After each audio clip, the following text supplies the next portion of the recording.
बिल्कुल, अब इंतजार तो रात 8 बजे का है, लेकिन इससे पहले जब प्रधानमंत्री ने देश को संबोधित किया था तो उन्होंने क्या कहा था, आपको सुनवाते हैं। जनता कर्फ्यू। जनता कर्फ्यू यानी जनता के लिए, जनता द्वारा खुद पर लगाया गया कर्फ्यू। इस रविवार यानी 2 दिन के बाद 22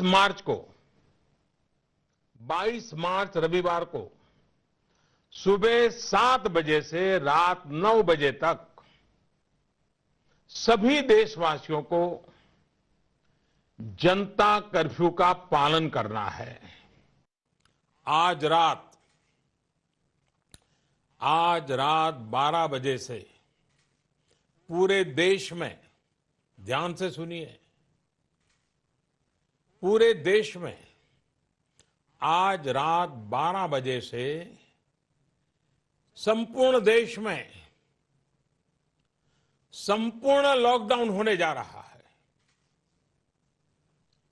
हिंदुस्तान को बचाने के लिए, हिंदुस्तान के हर नागरिक को बचाने के लिए, आपको बचाने के लिए, आपके परिवार को बचाने के लिए आज रात 12 बजे से घरों से बाहर निकलने पर पूरी तरह पाबंदी लगाई जा रही है। 5 अप्रैल को रविवार को रात 9 बजे घर की सभी लाइटें बंद करके घर के दरवाजे पर या बालकनी में खड़े रहकर 9 मिनट के लिए मोमबत्ती, दिया, टॉर्च या मोबाइल की फ्लैशलाइट जलाएं।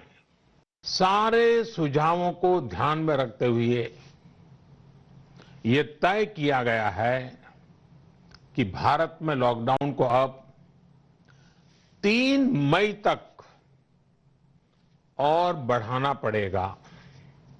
यानी 3 मई तक हम सभी को, हर देशवासी को लॉकडाउन में ही रहना होगा।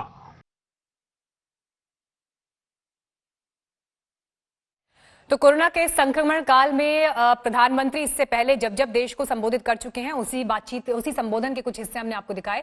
इस वक्त हमारे साथ बीजेपी से शाहनवाज हुसैन जुड़ गए हैं और कांग्रेस से हमारे साथ अखिलेश प्रताप सिंह इस वक्त मौजूद हैं। शाहनवाज जी, पूरे देश को अब इंतजार ये है कि 17 मई के बाद क्या होना है, क्या फैसले सरकार के हो सकते हैं, लॉकडाउन बढ़ेगा, खत्म होगा, रियायतें होंगी, क्या आप इस वक्त हमारे साथ शेयर कर सकते हैं?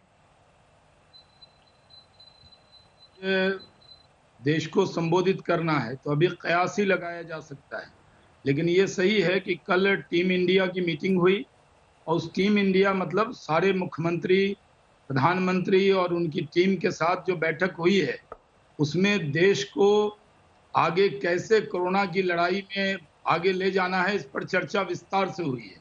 और मैं समझता हूँ इतनी लंबी चर्चा पहली बार 2 फेज में वो चर्चा हुई और जो फीडबैक मिला है, जो एक्सपर्ट की राय है, जो राज्यों के मुख्यमंत्री की राय है, उसकी रोशनी में प्रधानमंत्री जी आज देश को संबोधित करेंगे, क्योंकि कई राज्य लॉकडाउन बढ़ाने के पक्ष में हैं और कई राज्य लॉकडाउन के छूट के पक्ष में हैं, कई राज्य ट्रेन चलाने के पक्ष में हैं, कई राज्य उसके पक्ष में नहीं है।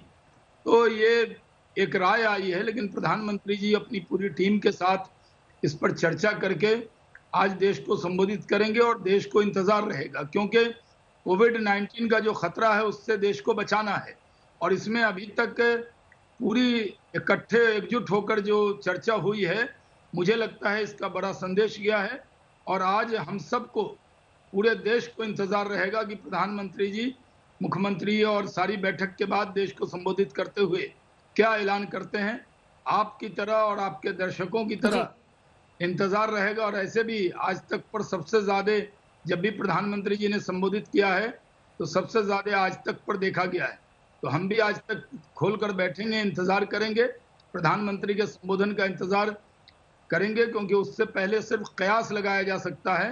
लेकिन प्रधानमंत्री जी जो भी फैसला करेंगे वो देश के हित में करेंगे। 135 करोड़ हिंदुस्तानी को कैसे अखिलेश कोविड जी, से बचाया मैं जाए आपको इसके भी लिए यहाँ पर करें। जोड़ना चाहूंगी। जिस बात का जिक्र शाहनवाज हुसैन कर रहे हैं, वो कह रहे हैं कि संतोषजनक रहे हैं अभी तक के नतीजे। विपक्ष क्या उम्मीद कर रहा है आज प्रधानमंत्री के संबोधन से? देखिए, यही तो समस्या है कि सिर्फ कीर्तन किया जाता है। संतोषजनक है तो उसके आधार गिनाने चाहिए थे।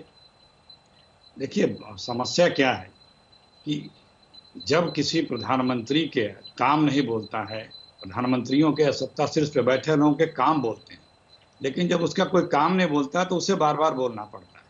और यहाँ यही है, इवेंट मैनेजमेंट से तो आप लोगों का ध्यान भटका करके 6 वर्षों से सत्ता पा सकते हैं या लोगों का मेन मुद्दों से ध्यान हटा सकते हैं, लेकिन इवेंट मैनेजमेंट से महामारी पे नहीं काबू पा सकते हैं। वो दिख भी गया, 3 बार बोल चुके हैं मोदी जी, एक दिन का वो भी जो चौथी बार हो गया। और क्या होता गया, हम और बद से बदतर होते गए। पूरे राष्ट्र ने, पूरे समाज ने, पूरे हर राजनीतिक दल ने मोदी जी की हर अपील का साथ दिया, लेकिन आज करोड़ों लाखों लोग सड़कों पे हैं। किस विभत्स स्थिति में मजदूर गरीब लोग सड़कों पे हैं। पत्थर दिल लोगों का भी पिघल जाता है दिल, लेकिन बीजेपी के लोगों का नहीं पिघल रहा है। ट्रेनों की झूठ बोलते रहे कि फ्री में ट्रेनें दी जा रही हैं, वो भी पोल खुल गई। लोग किस तरह परेशान हैं, छोटे कारोबारी, गांव में रहने वाले। 45-50 दिन हो गए, 500 रुपए कुछ महिला खाते धारकों के खातों में डाला था, 10, 8, 9 करोड़ लोगों के, जबकि संख्या है 70 करोड़, 65, 50 करोड़ लोगों की संख्या है। 38 करोड़ तो जनधन अकाउंट वाले ही हैं। तो गरीबों के, मजदूरों को जो रोजगार कर रहे हैं, जिनका रोजी रोजगार छीना, उनकी बात तो छोड़ दीजिए। तो सिर्फ बोलना है, अब बोल करके ही उस पर चर्चा करना है। तो अखिलेश जी, क्या आपको नहीं लगता कि बाकी दुनिया के मुकाबले जिस स्थिति में भारत है, बाकी दुनिया के मुकाबले यहाँ पर मृत्यु दर जो कम है, वो उन आंकड़ों को क्या आप नजरअंदाज करते हैं? और दूसरी बात, राजस्थान में आपकी सरकार है, भीलवाड़ा मॉडल वहां सक्सेसफुल हुआ, लेकिन फिर बाकी राज्य उसको क्यों इंप्लीमेंट नहीं कर पाया? अंजना भी मेरे साथ मौजूद है इस वक्त। अंजना, आप भी इसमें सवाल जोड़ना चाहती हैं अपना? बिल्कुल, अखिलेश जी से ये जरूर पूछिएगा कि देखिए, लॉकडाउन का फैसला हो तो अखिलेश जी, जो परिस्थितियां हैं वो महाराष्ट्र से लेकर गुजरात भी है नंबर 2 पर और राजस्थान भी है। तो हर शासित, जो अलग अलग पार्टियों के शासित राज्य हैं, उनका जिक्र हम कर रहे हैं, इसलिए सवाल में ही खोट मत खोजिएगा। मेरा आपसे ये कहना है कि लॉकडाउन में तो बीते दिन भी जो 2 राज्य सबसे महत्वपूर्ण तरीके से कह रहे थे कि नहीं पीएम साहब, लॉकडाउन अभी भी जरूर है, महाराष्ट्र ने कहा लॉकडाउन के बिना आगे बढ़ना संभव नहीं है, ये सभी कांग्रेस शासित राज्य हैं। तो लॉकडाउन का ये फैसला और इसके खिलाफ जाना का अर्थ यह है कि आप अपनी ही राज्य सरकारों के फैसले के खिलाफ जा रहे हैं। कर्फ्यू लगा दिया था कैप्टन अमरिंदर ने परिस्थितियों को देखकर सबसे पहले। अखिलेश जी, देखिए अंजना जी, लॉकडाउन की मुखालफत कौन कर रहा है? यही तो सबसे बड़ी बात है कि समझने की देरी है।